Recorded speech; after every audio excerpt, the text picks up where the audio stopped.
I'm Carla Millette. I am director of the Islamic Studies program and the Center for European Studies here at the International Institute. We have organized a series of events on the theme of the European Mosque, and the talk that you're about to hear is one of these events. I'm delighted to introduce our speaker today, Kenan Malik. Kenan Malik is that rare creature. He is a public intellectual who absolutely earns both the adjective and the noun. He is a public intellectual who has a robust presence in the public sphere and who has a truly impressive and thoughtful range of publications. He's published in the most prominent English language periodicals, newspapers, and magazines and journals on both sides of the Atlantic, including The Guardian, The Financial Times, The Independent, The Sunday Times, The New York Times, The Times Literary Supplement, and Nature. And I'll come back to that in a bit.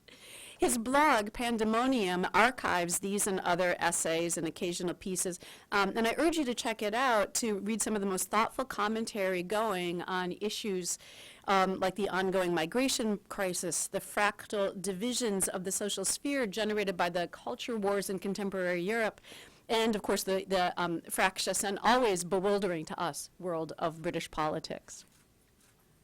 Again, as a public intellectual, Kenan has presented on the BBC. He's author and presenter of a number of television documentaries, including, of interest to this audience, Are Muslims Hated?, which was shortlisted for the Index on Censorship Freedom of Expression Award in 2005. Kenan is also author of a number of books. His most recent is The Quest for a Moral Compass, A Global History of Ethics, which was published by Atlantic Books in 2014. He's also published on multiculturalism, a hot topic of debate in Europe today, and wrote a very well-received book on the Rushdie affair called From Fatwa to Jihad.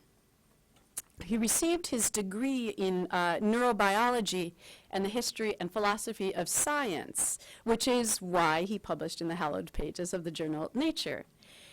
He's also published on race, on evolution, and on the hottest topic in neurobiological culture, the neurobiological culture wars of the 21st century, on zombies. Kenan brings to all these fields his capacity for incisive analysis and clear thinking and clear-eyed thinking on issues often muddied in journalistic coverage as well as in academic publications and analysis.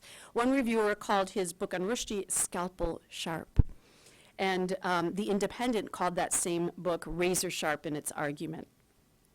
I'm delighted that Kenan was able to make the long trip here to join us today. The title of his talk is The Making of European Jihadis. Please join me in welcoming Kenan Malik.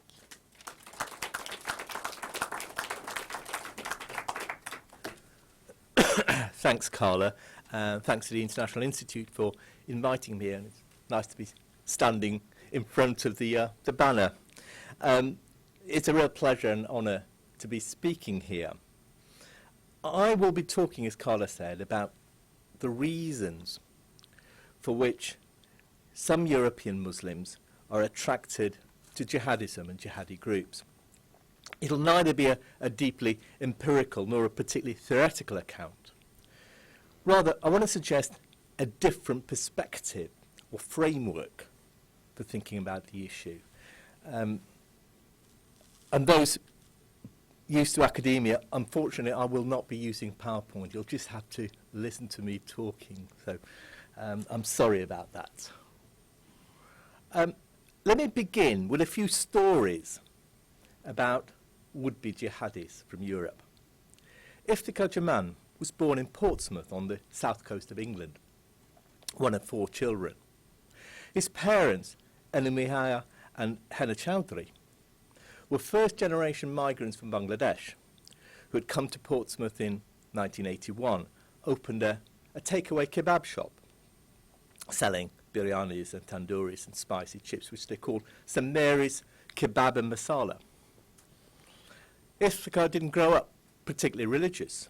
He was drawn as much to Harry Potter as he was to the Quran, and his lack of religious sentiment led his parents to send him to a private school for Islamic tuition.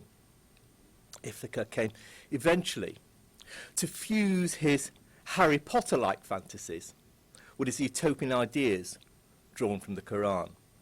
As one journalist wrote about him, Islam had become the foundation for a powerful new adventure fantasy. Online, he began to sketch out a new narrative for himself as a Muslim warrior, a hero facing off the biggest monster of them all, Satan. Ithaca had a close group of friends who appeared inseparable, and these fantasies became a means of binding them together. An Islamic State, the organisation, provided a physical expression from some of them of those fantasies. I swear, you know what? I love you, brothers, Ithaca wrote on a Facebook post. I just want you to know I love you, brothers, so much, it's something I've never seen before. I wish us lot, us brothers, we could get some land and stuff and do Khalifa and things. Eventually, that fantasy led Ithaca and 6 other friends to travel to Syria via Turkey. All were dead within 6 months. If these were terrorists, wrote an American journalist in Time magazine, then they were among the least capable, the least experienced, and altogether least scary the world has ever seen. Or consider Sarah Ali Maheni. She came from a well-to-do town in the south of France. Her father, Kamal, was born in France of Algerian descent. He's an industrial chemist. Her mother, Séverine, is of French descent. Neither are religious. Kamal calls himself Muslim but never attends mosque. Séverine describes herself as atheist. We raised our children without any religion, says Kamal. Togetherness was important to us, not faith. Last March, her father drove Sarah to the local train station, as he did every weekday, to catch a train to her school in nearby Carcassonne. Instead of catching a train, catching a school train, Sarah caught another one to Marseille, and from there took a flight to Istanbul. 3 days later, she phoned home to tell her family that she was in Syria. I've married Farid, a fighter, she said. He's 25 and comes from Tunisia. Sarah had gone through a troubled period in her as a teenager, dropping out of school for a few months before discovering Islam. She had asked to wear the veil at one point, which her parents had refused. But I'd never heard her talk about Syria or jihad, says Séverine, her mother. Indeed, before she left, I didn't even know what was happening in Syria. It was a faraway country for me. So when Sarah turned up in Syria, married to an IS fighter, it was, says mother, as though the sky fell in on us. Or consider Kreshtik Berisha.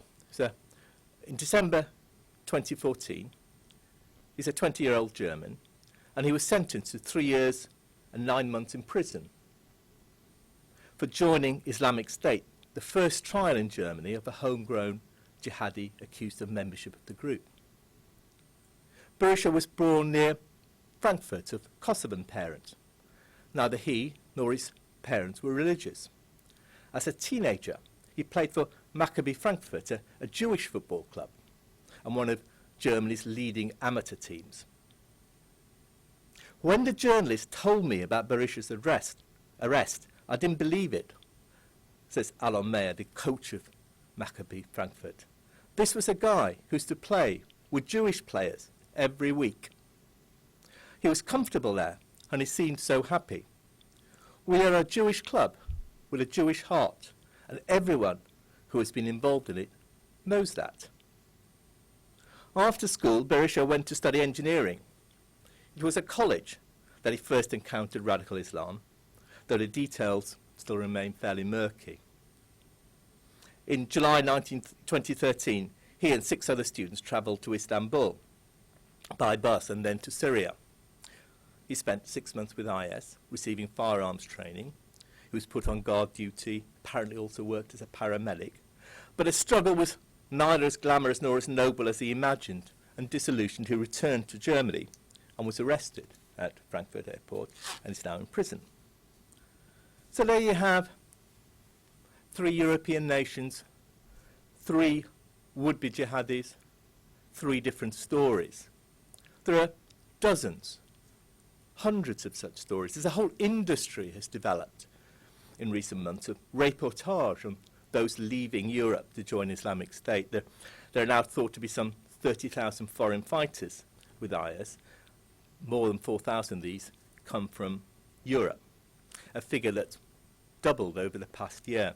And given the size of Muslim populations in Europe compared to, say Indonesia or Bangladesh or India, the level of European recruitment compared to those in other countries is quite astonishing.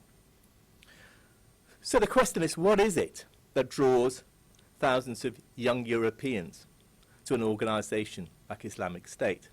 And what is it that links the stories of people like Ifika Jaman, Sara Memeni, and Kreshlik Berisha? The conventional answer is to see the common link in the process of radicalisation. It's an idea that has caught the imagination of politicians and policymakers, and much of domestic counter-terror policy in Europe is rooted in notions of radicalisation and de-radicalisation. But what is meant by radicalisation, and is it a useful concept? The idea of radicalisation has come into use only really over the past decade. In the 1990s, few academic or policy discussions about terrorism used the concept.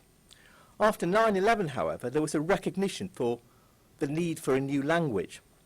Peter Neumann is director of the International Centre for the Study of Radicalisation, King's College London, and this is how he puts it. He says, following the attacks against the United States on 11 September 2001, it suddenly became very difficult to talk about the roots of terrorism, which some commentators claimed was an effort to excuse and justify the killing of innocent civilians.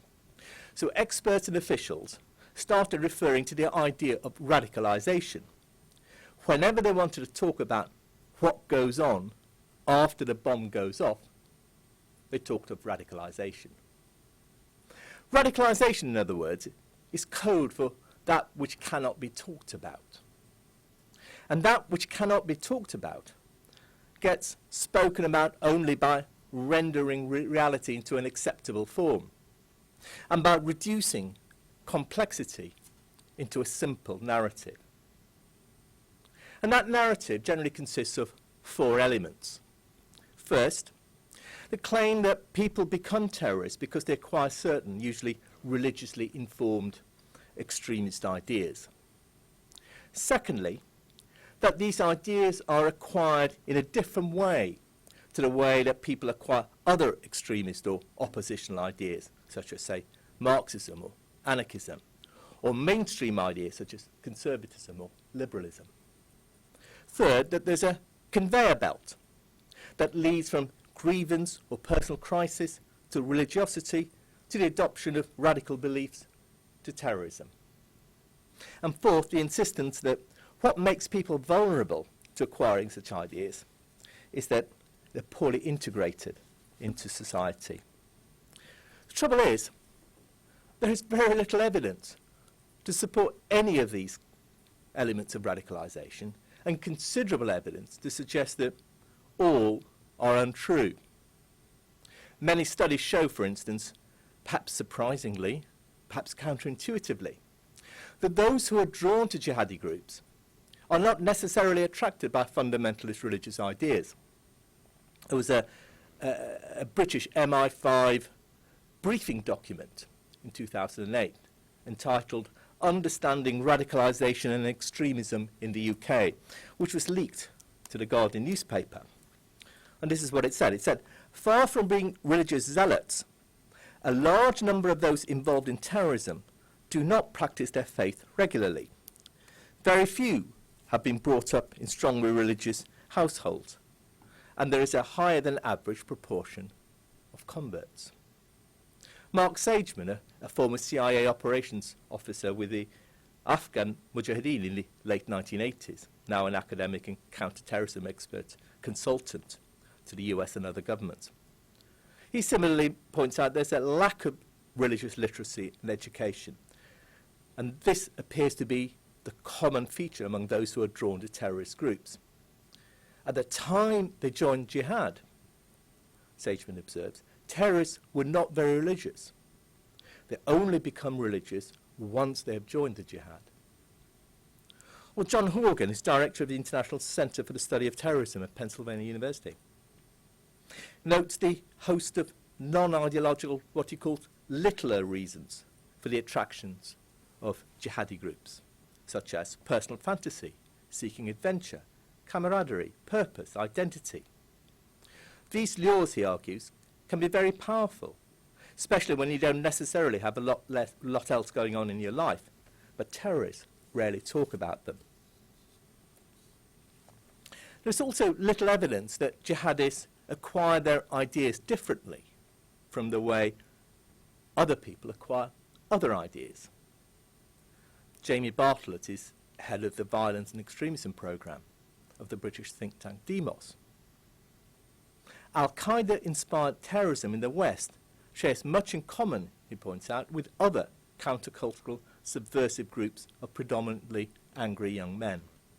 Similarly, the French sociologist of religion, Olivier Roy, suggests that the leap into terrorism is not religiously inspired, but better seen as sharing, and I quote, many factors with other forms of dissent, either political or behavioural.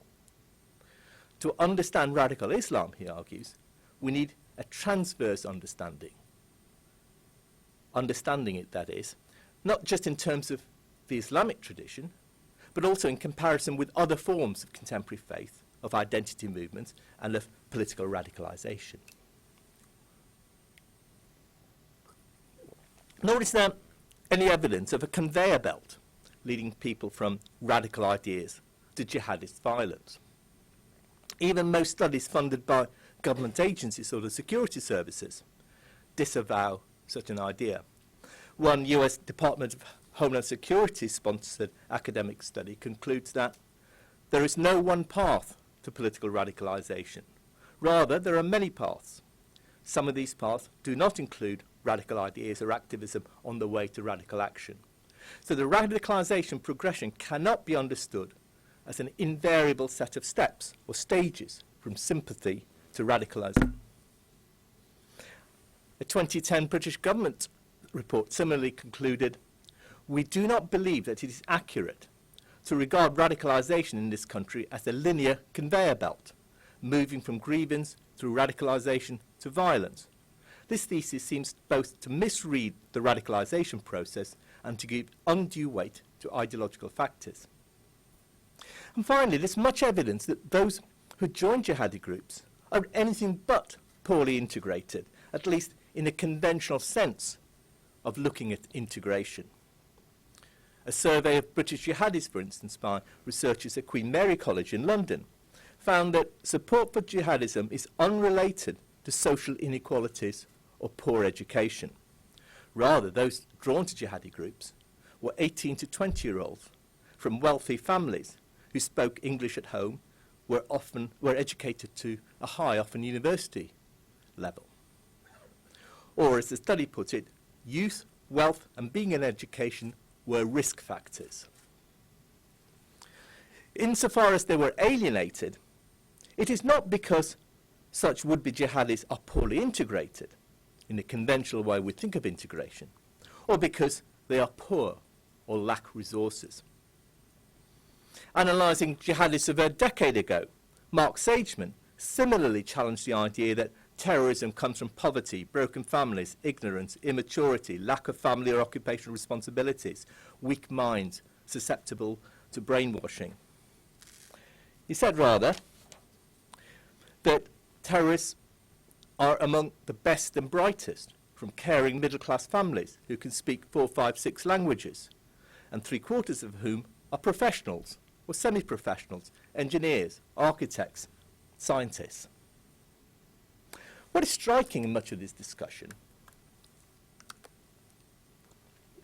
is that even though the idea of radicalisation has become central to domestic anti-terror policies, the evidence of government and security services themselves reveals what is wrong with it. There is a gap between the reality of jihadism, as recognised by even official agencies, and the political desire for a simple narrative that the radicalisation thesis provides. But if the conventional radicalisation thesis is without foundation, I'd argue that much of the criticism of it is also flawed. Many of the critics argue that it's not religion but politics that drives wannabe jihadis to terror. Western intervention in the Middle East and in Muslim-majority countries, they suggest, from the war in Iraq to the support for Israel's occupation of the West Bank and Gaza, has radicalised many Muslims and pushed them into the hands of the jihadis. This, however, is merely a different form of the radicalisation thesis, and where the conventional thesis focuses on the pull factor of fundamentalist Islam, such critics stress the push factor of Western foreign policy. And many of the criticisms of the radicalisation thesis, of the conventional radicalisation thesis, of the belief in the importance of ideology to jihadis, for instance, or the implausibility of the idea of the conveyor belt from radical ideas to terrorist action, can also be directed at the radicalisation by politics argument. What both forms of radicalisation thesis miss, in my view, is a specific historical context of contemporary attraction of jihadism. Muslims have been in Europe for large numbers, or in large numbers, for more than half a century, since in the post-war period. It is only in the past 20 years, however, that radical Islam has gained a foothold. Similarly, Western governments have been intervening in Muslim-majority countries long before Osama bin Laden took to Afghanistan or the Islamic State began its brutal rule over parts of Iraq and Syria. From Winston Churchill ordering the use of mustard gas against Iraqi rebels in the 1920s, to the CIA engineering a coup against the democratically elected government of Mohammad Mossadegh in Iran in 1953, to the brutal attempt by the French to suppress the Algerian independence movement in the 1950s, to the Western backing for Saddam Hussein in his war against Iran in the 1980s. There's a long history of such intervention, and there's always been resistance to Western intervention, and often violent resistance. But specifically Islamic opposition is relatively new, and nihilistic terrorism is newer still. One form of the radicalisation thesis, it seems to me, does little to explain the changing character of Muslim communities and their evolving beliefs. The other ignores the changing character of anti-Western sentiment and of anti-imperialist resistance. What the radicalisation thesis of either form fails to explain is why it is at this historical moment, and only at this historical moment, that the savage form of jihadism that we associate with the Islamic State has arisen, or that some Muslims in the West are drawn to such nihilistic terror. Now, the answers to these questions are, of course, highly complex, ranging from the failures of secular regimes in the Middle East to the impact of Western intervention, from the role of Saudi Arabia to the demise of traditional anti-imperialist movements. And much of that is beyond the scope of what I can talk about here. What I want here is to address a small part of the answer. What is it about this historical moment that turns some Muslims in the West into wannabe jihadis? Those drawn to groups such as Islamic State are clearly both politically enraged about Western intervention and have a particular view of Islam. Religion and politics form indispensable threads to their stories. And yet, the radicalisation argument, whether stressing push or pull factors, whether prioritising religion or politics, looks upon the jihadist journey back to front. It begins with the jihadists as they are at the end of their journey, enraged about the West, with a black and white view of Islam, and a distorted moral vision, with and assumes that these are the reasons that they have come to be as they are. But if we look at the stories of would-be jihadis, the first steps on their journeys to Syria or elsewhere are rarely taken for political or religious reasons. What drew the likes of Iftikhar Jaman or Sarah Meheni or Karishka Berisha to Syria was, to begin with, neither politics nor religion. Rather, it was a search for something a lot less definable, for identity, for meaning, for belongingness, for respect. Insofar as they are alienated, there's a much more existential form of alienation. Now, there is, of course, nothing new in expressions of alienation and angst. The youthful search for identity and for meaning has become almost a cliché. What is different today, however, is the social context in which such alienation and such a search occurs. We live in far more atomised societies than in the past, in an age in which there's a growing sense of social disintegration and in which many people feel particularly disengaged from mainstream social and political institutions, and in which for many moral lines seem blurred, identities distended, conventional culture, ideas and norms detached from their experiences.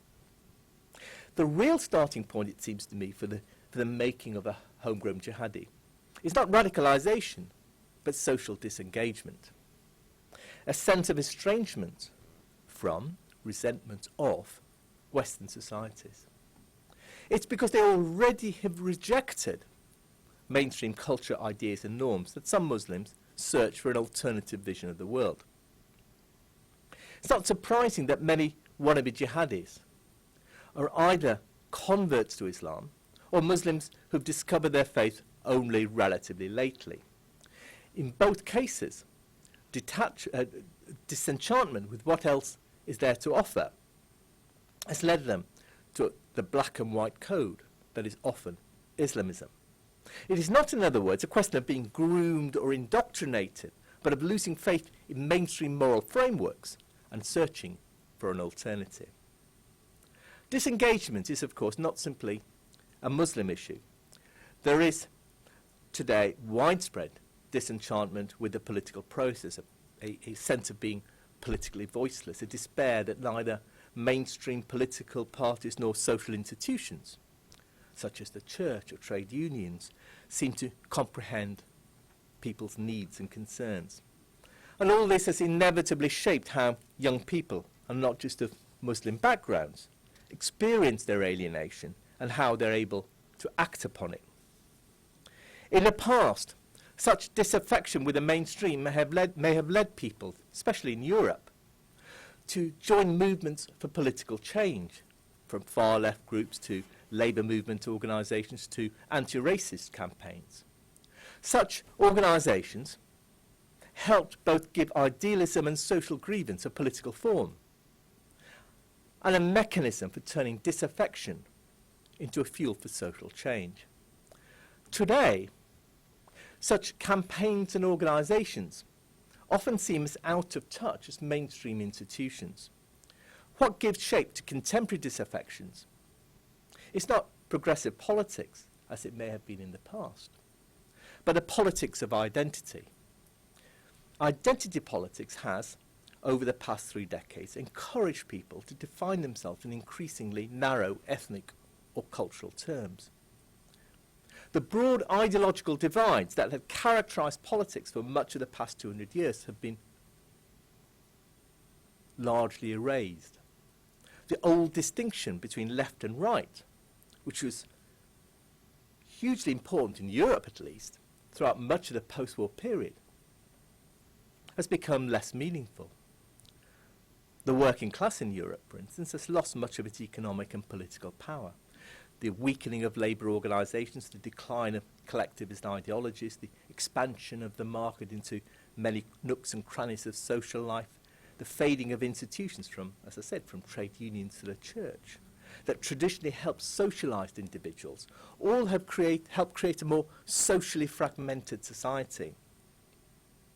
Partly as a result of such social atomisation, people have begun to view themselves and their social affiliations in a different way. Social solidarity has come to be defined increasingly not in political terms, but rather in terms of ethnicity, culture, or faith. The question people ask themselves is not so much what kind of society do I want to live, as who are we? Now, those two questions are, of course, intimately related, and any sense of social identity must embed an answer to both.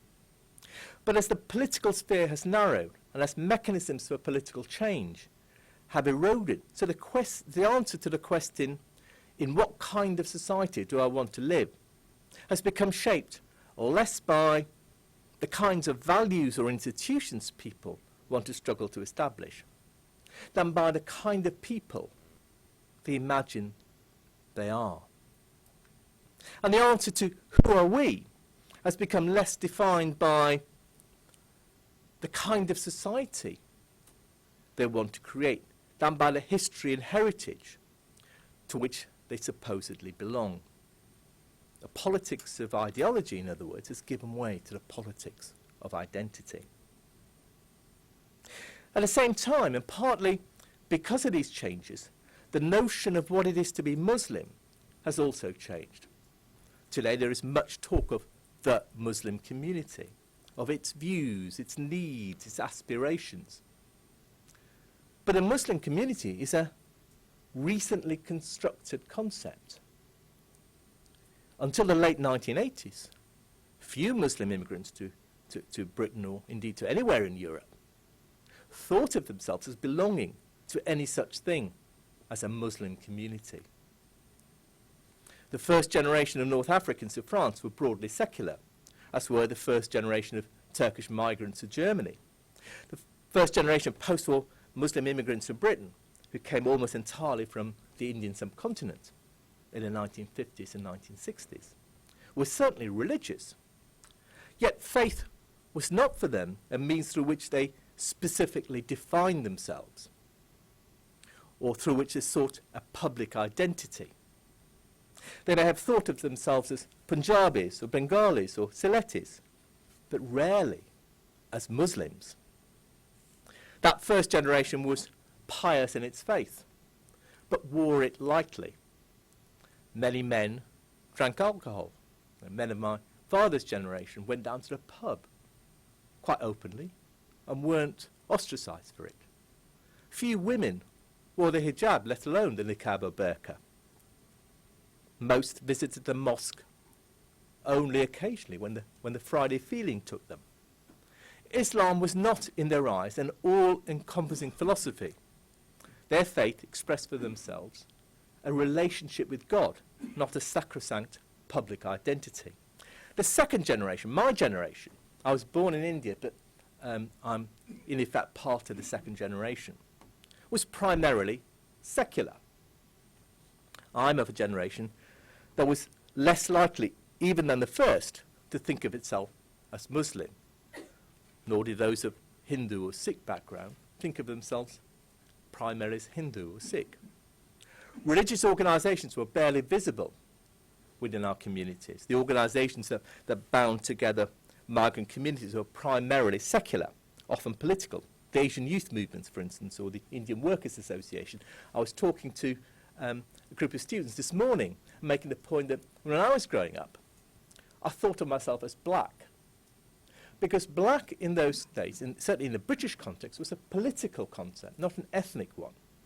Black meant those who were non-white and faced racism. Of course, that's not the case in Britain anymore. Black is very much an ethnic identity now. But 30 years ago, it wasn't. It was a very different notion. And it was something peculiar to Britain, but it was very, very important, that political notion of being black. It's only with a generation that has come of age since the late 1980s that the question of cultural differences has come to be seen as important. a generation that ironically is far more integrated and westernized in inverted commas than the first generation, is also the generation that is most insistent on maintaining its difference. And we should think about that when when people talk about the fact that that Muslims insist on maintaining a difference because they're poorly integrated. In reality, the opposite is the case.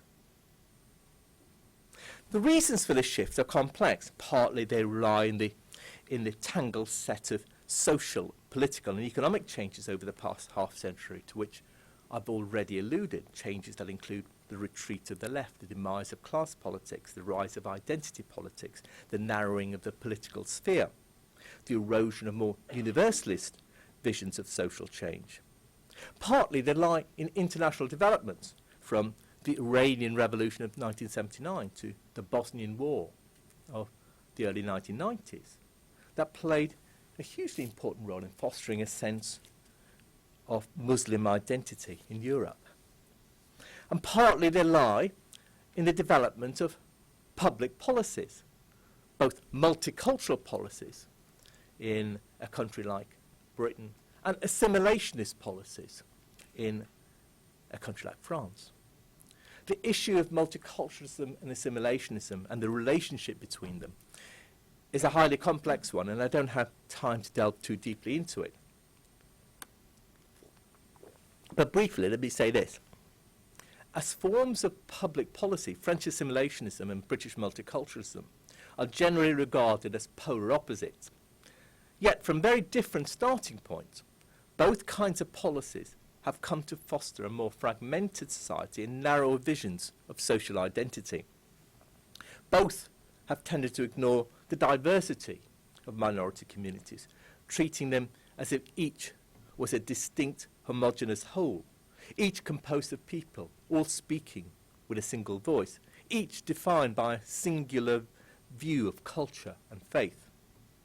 Both multicultural and assimilationist policymakers often accept the most conservative, often religious figures, as the authentic voices of those communities. And the consequence has been that public policy, whether multicultural or assimilationist, has helped both entrench identity politics and to exacerbate the problems created by identity politics. The filmmaker and novelist, French filmmaker and novelist, Karim Misquet, has this to say. He says, "What in today's France unites the pious Algerian retired worker, the atheist French Mauritanian director that I am, the Fulani Sufi bank employee, the social worker in Burgundy who has converted to Islam, and the agnostic male nurse who has never set foot in his parents' home in Morocco? What brings us together, if not the fact that we live in a society that thinks of us as Muslim? Of the 5 million or so French citizens of North African origin, only around 40% think of themselves as observant Muslims, and only 1 in 4 attend Friday prayers. Yet all are looked upon by French politicians, policymakers, intellectuals, journalists as Muslims. Government ministers often talk about France's 5 million Muslims. Islam has in recent years become increasingly regarded as a threat to French Republican values, faced as they are, as many European nations are, with a distrustful and disengaged public. French politicians have attempted to reassert the notion of a common French identity, but unable to define clearly the politics, the ideas and values that characterize such an identity, characterize the nation. They have done so primarily by turning Islam into the other against which French identity is defined. French citizens of North African origin who do not think of themselves as Muslim can, writes Misquet, feign indifference and appear to be French, secularist and republican, devoted lovers of our lands and our territories. But, he asks, how long can we seriously hold on to this voluntary position when we're constantly sent back to our Muslim identity. In other words, the identity Muslim is both created by wider society and appropriated by those defined as Muslim as a means of asserting their own agency, to regain possession of our diminished existences, as Miskay puts it. And in this way, Muslim becomes a much more narrower, parochial identity that many people, not just those who are religious and Muslim, appropriate, define themselves as. And much the same has happened in Britain. Multicultural policies do not, as in France, seek to define, or primarily seek to define, national identity against the other, but rather to portray the nation as a community of communities, as the influential Perret report on multiculturalism put it in 2000. The authorities have tried to manage diversity by putting people into particular ethnic and cultural boxes, defining individual needs and rights by virtue of the boxes into which people are put, and using those boxes to shape public policy. Instead of engaging directly with Muslim communities, authorities have effectively subcontracted out their responsibilities to so-called community leaders. Rather than appeal to Muslims as British citizens like all others, the community of communities approach encourages politicians to see them as a people whose primary loyalty is to their faith and who can be politically engaged only by other Muslims. The consequences within Muslim communities, as in France, has been to create a more parochial sense of identity and a more tribal vision of Islam.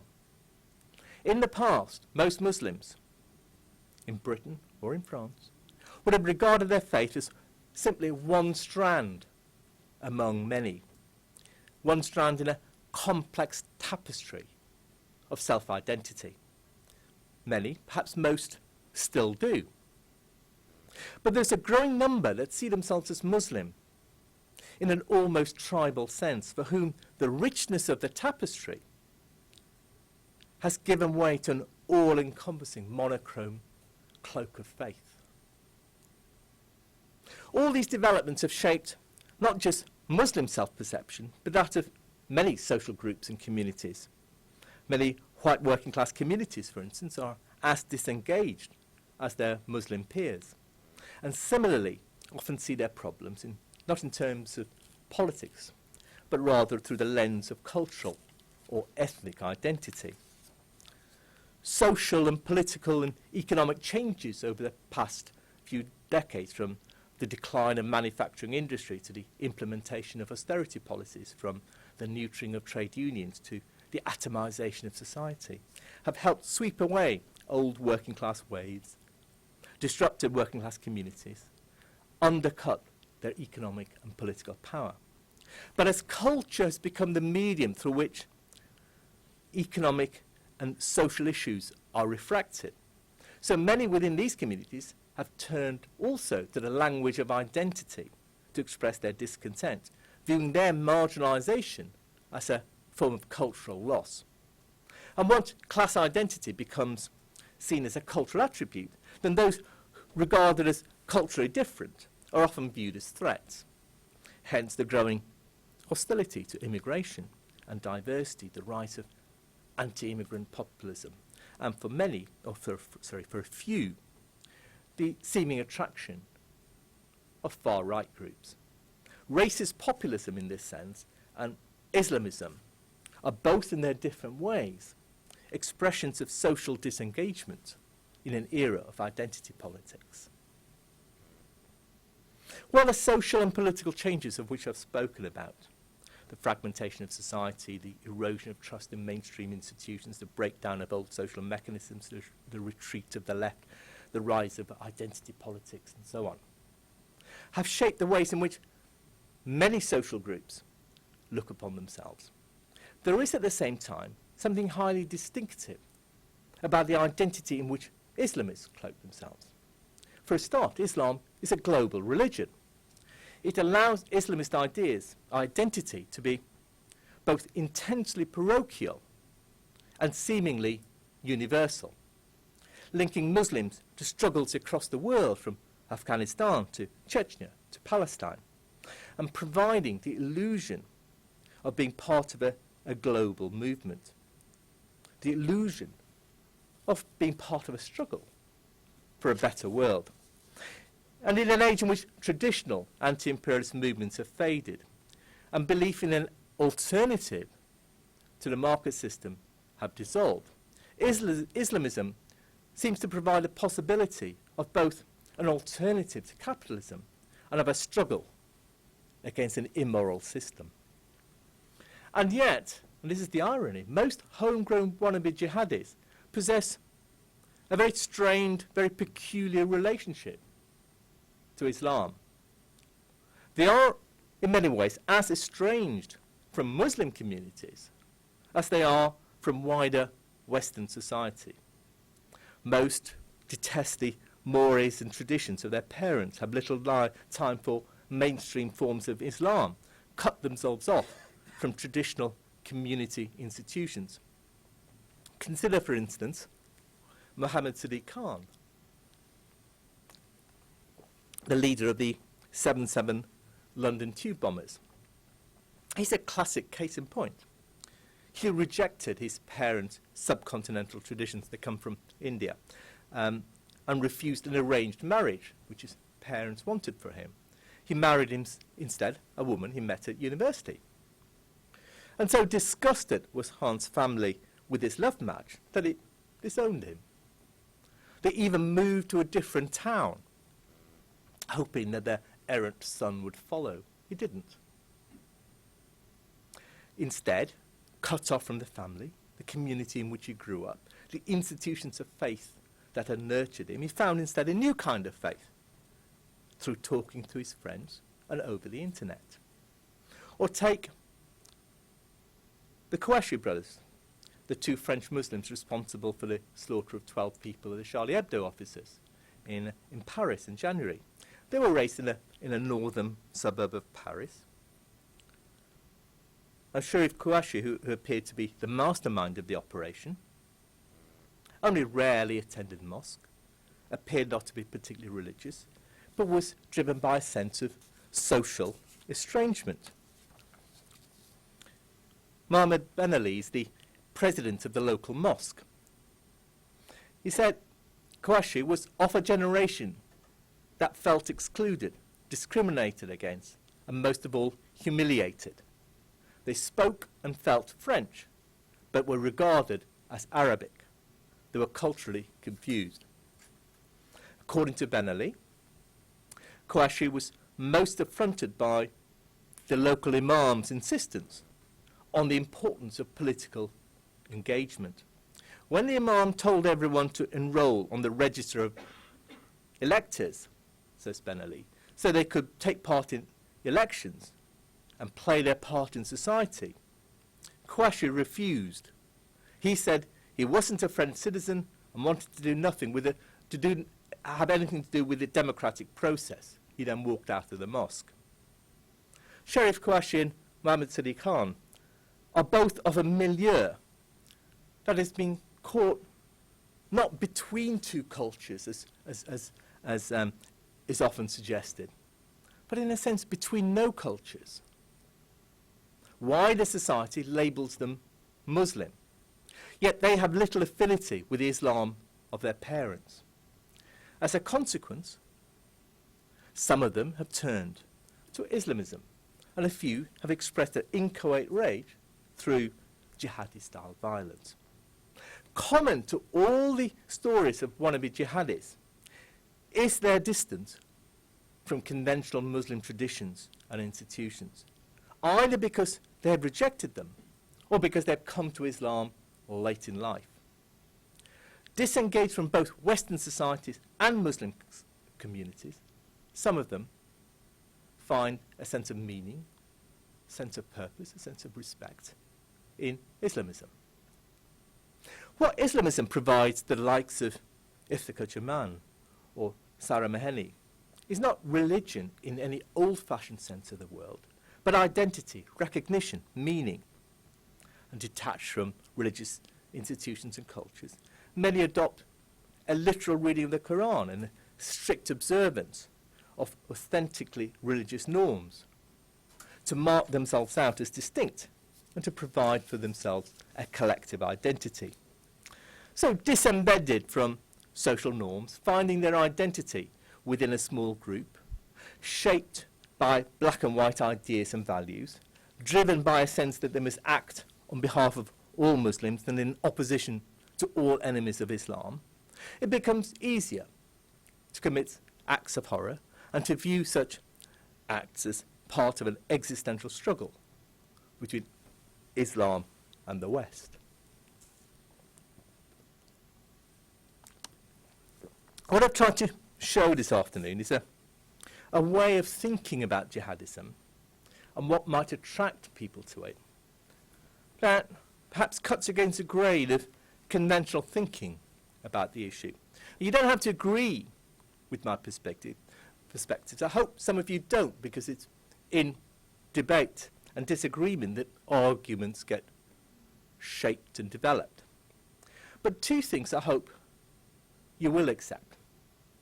First is that if we try and explain away complexity, if we try and reduce complexity to a simple narrative, we're actually explaining away the explanation. And if we try to craft public policy upon a simplistic narrative, it'll usually be disastrous. And so it is with the radicalization thesis. Many of the conventional solutions, banning organizations, limiting speech, and so on, undermine liberties without addressing the problems, the issues, the reasons that many young or some young Muslims are driven towards jihadi groups. And secondly, it's the importance of what I'd call historical consciousness. One of the problems, it seems to me, with social analysis is a lack of historical perspectives, a tendency to take a snapshot of any issue or problem and to assume that that snapshot tells us something profound. But depth only emerges out of context and out of placing an issue within a wider frame. But we need to understand too that the framing of an issue necessarily changes over time. Consider, for instance, the concept of the radical, central, of course, to the idea of radicalization. I grew up in Muslim communities and was a radical. Not because I had a literal reading of the Quran, but when I was growing up, radical meant, in a Muslim context, meant being secular, left-wing. Today, of course, it means almost the opposite. Today, it means to be radical is to be hostile to secularism and to traditional left-wing politics. In that shift, in the shift of the meaning of one word, is encompassed the remaking of a whole social universe. And without understanding how that social universe has been remade, we will never grasp the reasons for which some European Muslims are attracted to jihadism. Thank you.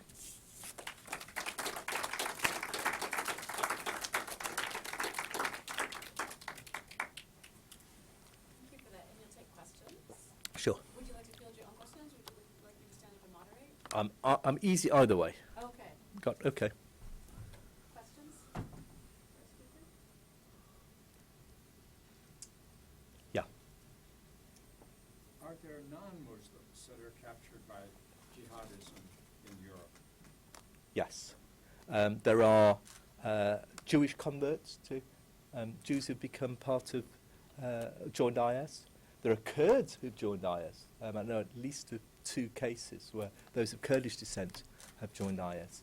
And many, particularly in France, are those who've grown up in Christian or atheist households who then convert when they become part of the jihadi process, yeah. And is there any categorical difference in the rationale that you would apply to them as opposed to who are raised in a Muslim environment? Interesting question. The answer is I'm not sure.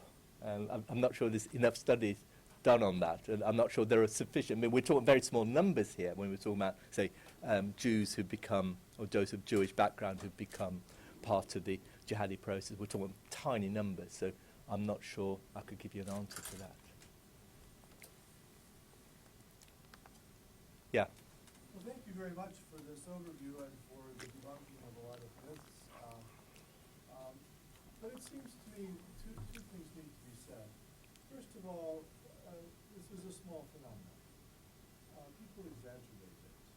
And I don't think you can meld together ISIL and actions in Europe itself.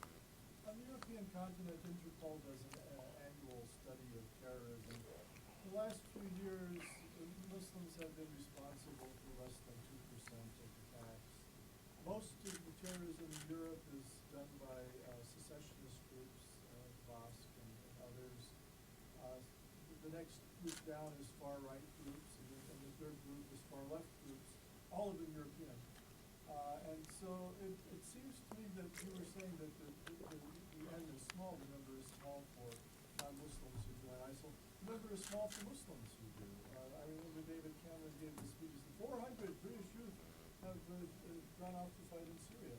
Well, first of all, you don't know whether their motives are. They may have objected to Al-Assad barrel bombing people. They may not be particularly radical in that way. And second of all, 400 is just vanishingly small number. The Muslim community in the UK is 1.7 million. I mean, it's not worth mentioning if it were a crime statistic or something like that, or an auto fatality statistic. So that's one thing to say. The other thing to say is it seems clear to me that all the people who have done anything significant in Europe have been recruited into organizations. And so I guess, if I understood you correctly, I am disagreeing with you. From the Kawashis to 2005, we know there were recruiters, we know which organizations they belong to, and they recruited these guys into it.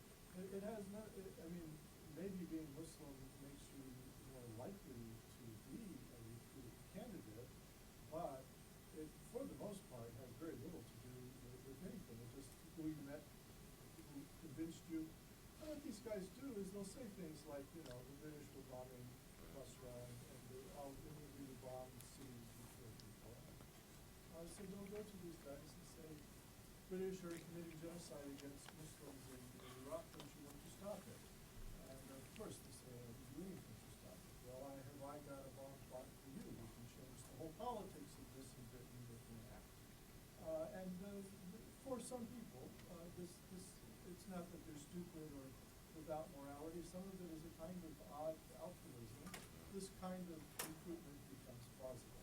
But for very few, most people would call the police or would refuse to have anything to do with such a person. But I think all of the plots that I know of have resulted in a significant death or the result of organization and recruitment. I agree with you on the first point. I'm not sure on the second point in what way you disagree with the point with my argument. Well, I heard you, maybe I misunderstood. I just heard you say that you thought that there was an emphasis on organizations and maybe they need the same kind of organizations that I'm talking about. I mean, in your debunking. Yeah. You said that it was anti-democratic. I mean, there are some groups I would say we should watch them like a hawk because they're the ones that keep people leaving. Oh, I see. You're talking about way counter-terror policy in here. Yeah, I have no problems with watching certain groups. I think they have to be very narrowly, very carefully defined if they are to be watched. The point is that what I was arguing about was the banning of organisations. There's a tendency to go ban organisations to constrain free speech. There's now a move, as you may know, in Britain to ban organisations that spout non-violent extremism, however one wishes to define that. The point I'm making is that not only misunderstands why people are drawn to jihadist ideas, but constrains liberties without any consequences at all in terms of preventing people from joining those kinds of organisations, because it doesn't address the reasons why they join those organisations. Yeah. If I could just- Oh, sorry. Go on. Sorry, no, go on. Thank you for your talk. One thing that I took away is that over the past several generations in the UK and maybe the rest of Europe, you mentioned kind of a decreasing sense of being Muslim, or kind of this broader sense of the word, and part of it being maybe driven from the way others see, whether it's the government or the public, seeing people as being Muslims. I guess, can you elaborate a bit on the history of that? I mean, at what point would the government or institutions not have viewed, either your generation or the previous generation as such a separate group? I mean, I'm speculating, when these countries were colonial powers, I imagine they would have viewed them that way during the initial generation of the switch, or can you elaborate on Yeah. how that changed? In the British context, it's true that there's a long colonial history of this, of pluralism and indirect rule, places like Kenya and Malaya and so on. But if you look at, specifically, if you look at Britain in the post-war period, those who came from the Indian subcontinent in the 50s and 60s would not have been referred to, were not referred to in official documents about policymakers as Muslim. They were Asians. In the European context, Asians means those who come from the Indian subcontinent. And nor did those of us who grew up in those communities think of ourselves as Muslim. It began to change at the end of the 1980s. And it changes for a number of different reasons. I don't want to suggest it's one reason alone. So there's a number of different reasons. One is the rise of what I call identity politics, and the breakdown a more universalist sense of social identity. And again, there's a whole host of reasons why that happens, but crudely put, that's one important aspect of it. The second is as people become more, have more narrow sense of their identity in religious or cultural terms, there are also international developments that help heighten that. The Bosnian War in particular, I think, was crucial in helping heighten foster a sense of Muslim identity in Britain. And then there's public policy. What happened in terms of public policy was that up till the late 1970s, racism was woven into the fabric of British society in a really deep way, and into the institutions of British society in a really deep way.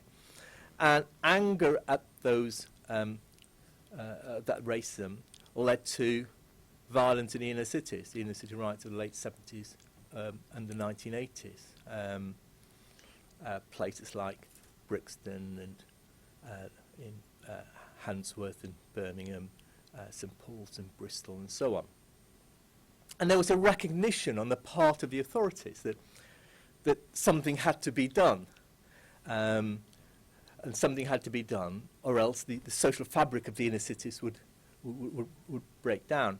And you can see the documents at the time kind of desperately trying to find some kind of solution to this. And what they did was essentially create what we now call the process of multiculturalism, which is to draw minorities into the democratic process, to the political process, by looking for various communities and defining certain people as representative of those communities. To give you a very specific example, which I think explains this quite neatly. In 1985, there was a riot in Handsworth in Birmingham, which is a city in the Midlands. And it was almost the last spark, the last riot of the 1980s. There were a couple of others after that, but it was almost the last one. And that riot was about blacks, Asians and whites taking to the streets together against unemployment, and especially against police brutality, which was the key issue. 20 years later, in 2005, there was another riot in Lozells, which is almost coterminous with Handsworth. This time, the riot was between blacks and Asians. There was a rumour that a black schoolgirl had been gang raped by a group of Asian men, and the whole thing sparked into a major riot in which 2 people were killed. So the interesting question is, how did people who fought side by side against the authorities, against the police, against police brutality in 1985, fight against each other 2005? Of course, as you can imagine, there's a number of different answers to this. But an important one, I think, are the policies that the local authority introduced to try and deal with the consequences of the 1985 riot. The policies they introduced was to set up what they called 9 umbrella groups to represent different communities in Birmingham. So there was, I'm trying to remember off the top of my head, the coalition of African Caribbean churches. There was the Sikh Gurdwara. There was the Bangladeshi Islamic Forum, and so on. 9 of them. And that was meant to be a means of drawing minorities into the political process, giving them a stake in the political system, and therefore to undermine the possibilities of further riots. The trouble was there was nothing democratic about this process. Because why should the coalition of black churches represent African Caribbeans in Birmingham? Why should the Bangladeshi Islamic Forum represent Bangladeshis in Birmingham? Why should Bangladeshis be represented in a particular way as opposed to those Somalis, for instance, who did not have representation on the council? I mean, lots of questions like that. But it had 2 consequences, these policies. The first, and a Birmingham Council's own report makes this point, is that the council began to look upon these communities as homogenous in the way I was talking about, as a singular, and as represented by those voices. And secondly, it created, and therefore all the frictions and conflicts within those communities were washed out, and only the voices of those representing them, their needs and aspirations were taken to be the needs and aspirations of those communities. So the voices of women or of gays or whoever within those communities were completely ignored.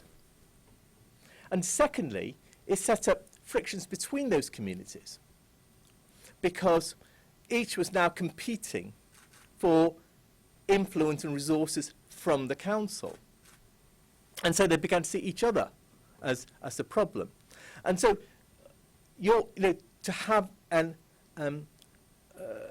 a Bangladeshi identity did not mean just being Bangladeshi, it meant being not Irish, not African Caribbean, not Vietnamese, and so on. For each of those communities, for each of those identities and communities, that was the case. And so there began to be much greater friction between those communities. And at the same time, because both the council and wider society sees you in those terms, so you begin to see yourself to a degree in those terms, a bit like Karen Miske was talking about. That's how you begin to define yourself.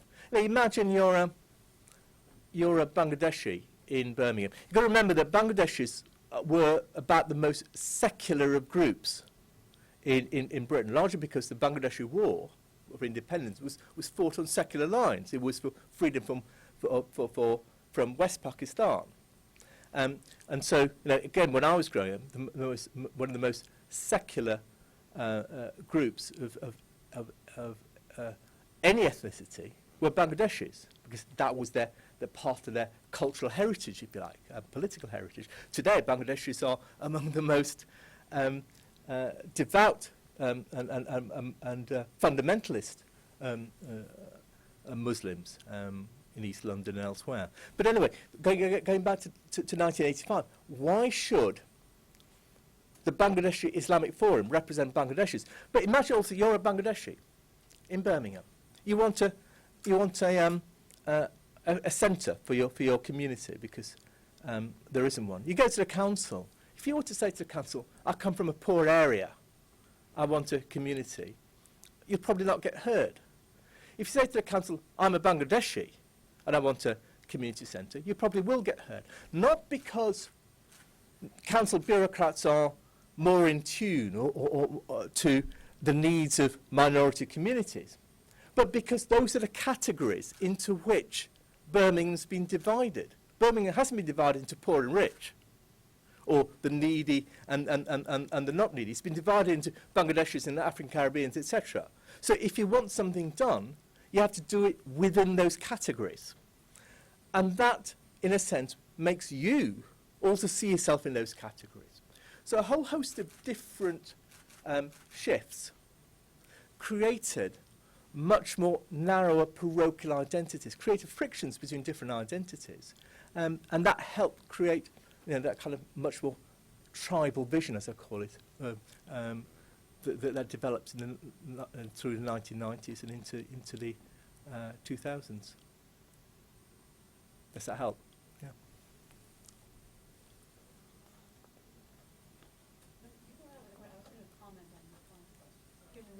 Okay, so I was gonna sort of piggyback on your just last point.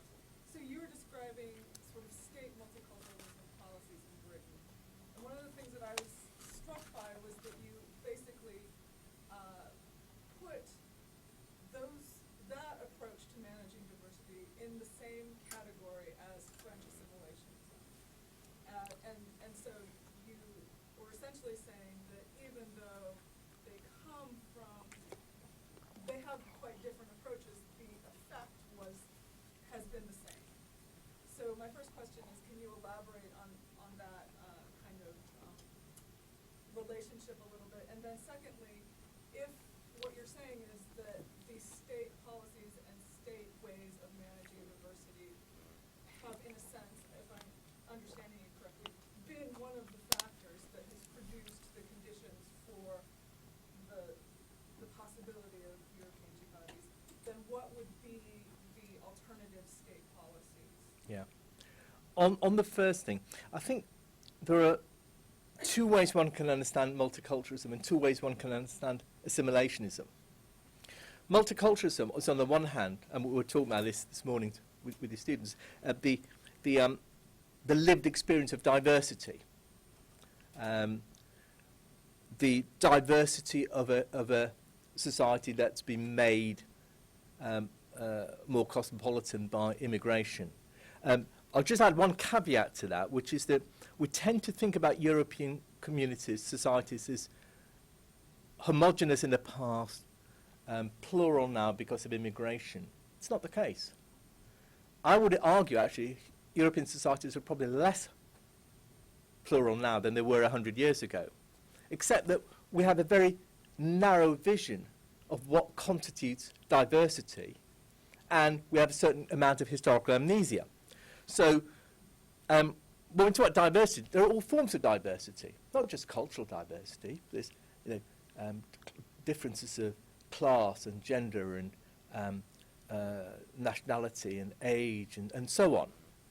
But we tend to think in terms, when we talk about cultural diversity, we talk about cultural diversity, and we tend to narrow what we mean by diversity. So if you go back to the 19th century and you look upon how the middle class wrote about the working class or about the rural poor, what you'll find is that they treated them as racially distinct, as separate races. So there's an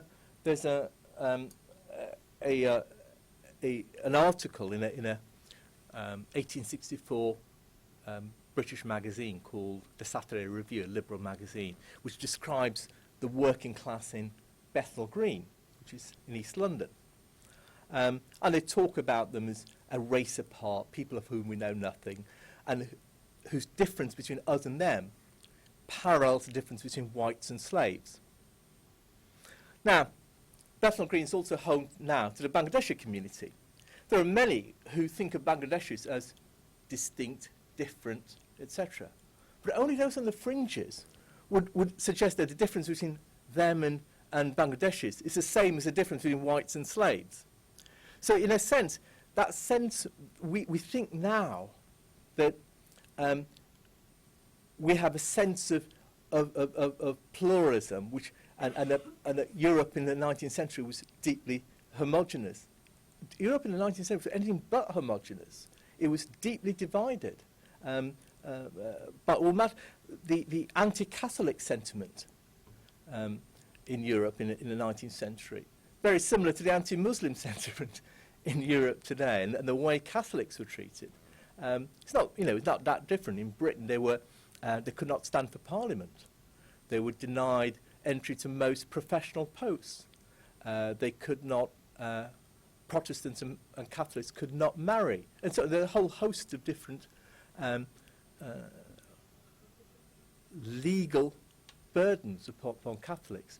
So I think it's just a caveat to say that the perception we have of a living in a particularly plural society compared to the partner European societies used to be homogenous is, I think, false.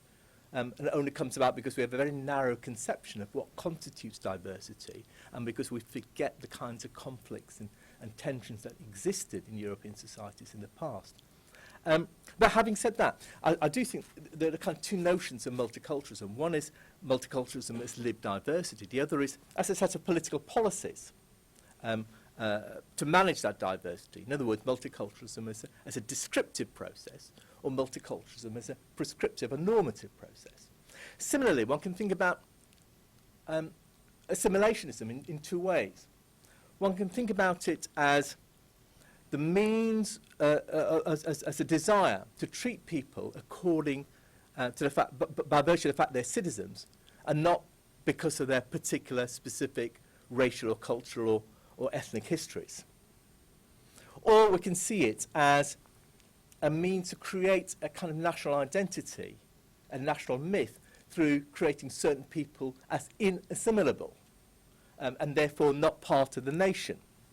Seems to me that if I was constructing my ideal policy, it would be to marry that idea of the celebration of the lived experience of diversity with the idea of a policy that treats people as citizens and not as bearers of particular cultural, racial or ethnic histories. But what European nations do is actually do the opposite, which is take either the notion of multiculturalism as a set of policies to manage diversity by putting people into boxes, or to construct national identity by deeming certain groups as inassimilable into that national myth, as happens in France. And I think that kind of gives you a sense of where the problems of multiculturalism, the problems of assimilationism, how they result in the same kind of consequences. Sorry, there was a second part to you. Well, I mean, I think you actually kind of alluded to it when you were saying that you would take the best of each of those frameworks and marry them together in the kind of lived experience of diversity and taking people as citizens. And so I presume that might be what you would imagine a kind of management strategy moving forward. I wouldn't want that to mean that one does not recognise differences in society. But those differences, I think, should be seen in terms of need and not in terms purely of ethnicity. Again, we had a discussion about this morning, which is, for example, if you take something like sickle cell, in Britain, you can, most people who suffer from sickle cell are from the Caribbean. And therefore, if you were to define or design a sickle cell policy, it would be targeted largely towards the Caribbeans. Except that those who suffer from sickle cell are not simply blacks. It's not a black condition. The majority of people in Africa don't suffer from sickle cell. A small minority do, those who come from areas with where malaria exists.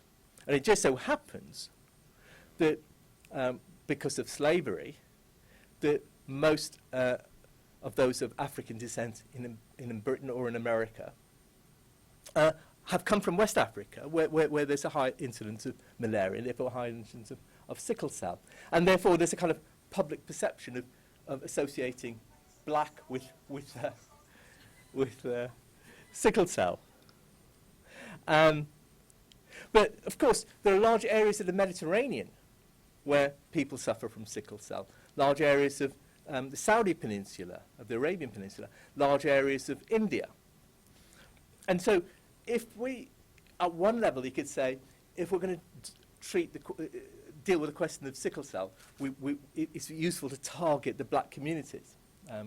But at the same time, if we do just that, we ignore all the other communities that also suffer from sickle cell. So, for example, in Britain, there are those from Cyprus with a high incidence of sickle cell.